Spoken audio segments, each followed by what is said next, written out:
பாட்டிக்கு 4 கலஞ்சி போடுவோமா? 4 கலஞ்சி பொண்ணு. ஆமா. நாளைக்கு போடு போடுறதுக்கு 4 கலஞ்சி. நான் பாட்டிக்கு நாளைக்கு போடு போட்டா இந்த பருப்பா சொல்லு. நாளை எடுத்து அளந்து ஓட்டி ஆயிடுச்சு. அப்ப ஓட்ட குடும்பம் பெரிய குடும்பம். அப்ப ஓட்ட நாளை குடும்பம்னு சொல்லு. யார் பார்த்து சொல்ற? நான் சொல்லல, பக்கத்து கடைக்காரன் தான் சொன்னான். அவன் கடைக்காரன் வேற வேலையை சொல்லிட்டு. பாட்டி சரி நாளைக்கு போய் போட்டுற. சரி இருக்கு 4 கலஞ்சி வர மாட்டேன்னு சொல்றான். ஆமா 5 கலஞ்சி போடுதாரு. 5 கலஞ்சி போடு. ஆமா நான் போட்டுருக்க பாரு மஞ்சள். அதை வாங்குறதுக்கே நீ கொடுக்குற 5 கலஞ்சி போடு யாரு? என்னத்துக்கு மஞ்சள் வாங்குறா பாட்டி? முகத்துல போடுவாங்க. சுமந்திரி கணிச்சு ஒட்டிக்கிட்டு இருக்குதியோ?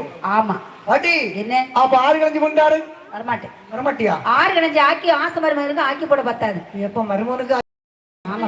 அவ்வளவு